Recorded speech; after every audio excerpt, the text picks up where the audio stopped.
Hey, what's up everyone? This is Joe once again and welcome to another episode of Motor Gadget wherein we talk about motorcycle related gadgets like this one. Alright, so in this video we are going to talk about one of the essentials na palagi natin dala tuwing tayo ay nag-ride, mapa-long ride man yan or short ride. At yan ay ang Xiaomi Tire Inflator.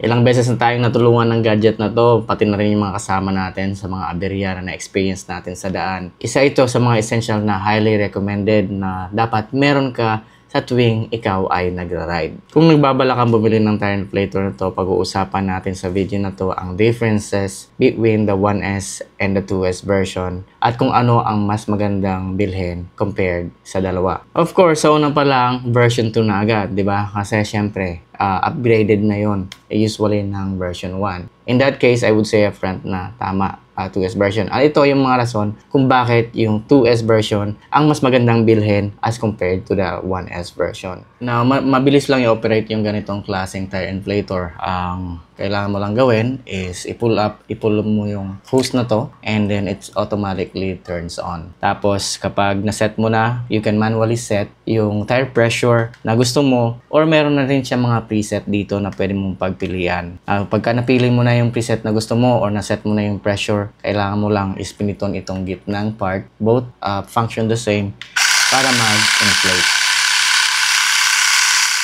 Okay, major difference between these two inflator. Ang 2S version, medyo malaki na siya as compared to the 1S version. Ang rason dyan is dahil meron na siyang mas malaking battery as upgraded chip. At meron na rin siyang vent dito sa unahan, sa taas, as compared sa 1S version na wala. At the same time, yung display nila, yung 2S version, meron na siyang battery indicator dito sa kanyang LED. As compared to 1S version, wala siyang battery indicator dito, so medyo mahirap siyang hulaan kung ilang percent na siya. However, yung battery indicator niya is nakalagay dito sa ilalim. Itong ilaw na nakikita nyo na orange ngayon, yan mismo yung battery indicator niya. Meron siyang specific colors na sinasabi niya kung ilang percent na siya. Kung red, nagbi-blink na, kailangan mo na siyang i-charge. Kung white siya, is full charge. Pero mas maganda pa rin yung 2S version kasi makikita mo specifically sa display kung nasaan na yung charge niya. So, kapag ikaw ay mag-ride, makikita mo kung kailangan mo na siyang i-charge bago mo siya dalhin. Another major difference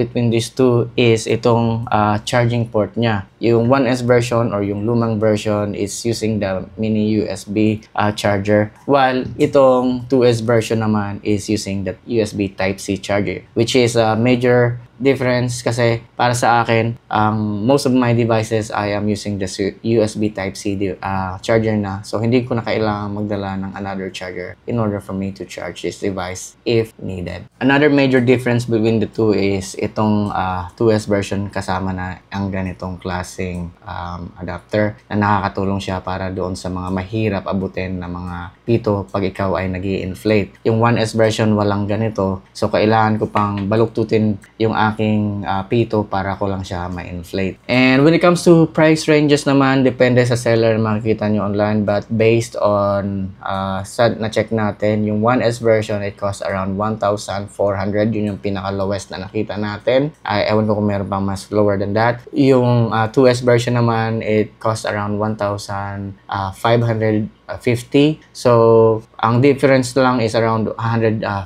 pesos to 200 pesos. So, I think with those upgrades, much better na kunin na lang natin yung 2S version as compared to the 1S version. At another reason is mas malaki, dahil sa mas malaki yung capacity ng battery niya, mas maraming tires na kaya niyang inflate. It can inflate up to 10 car tires, while yung 1S version according to Xiaomi is up to 8. So medyo malaki na yon. At the same time, with my own experience, mas mabilis mag-inflate yung 2S version as compared to the 1S version. Halos dinoble niya yung speed. So that is really good feature for the 2S version, and that is the reason kung bakit ang 2S version ang recommended natin if ever na you are buying this tire emulator. Alright, that's gonna be it for this video. I hope na nakatulong sa inyo in deciding whether you're gonna get the 1S or the 2S version. If it did,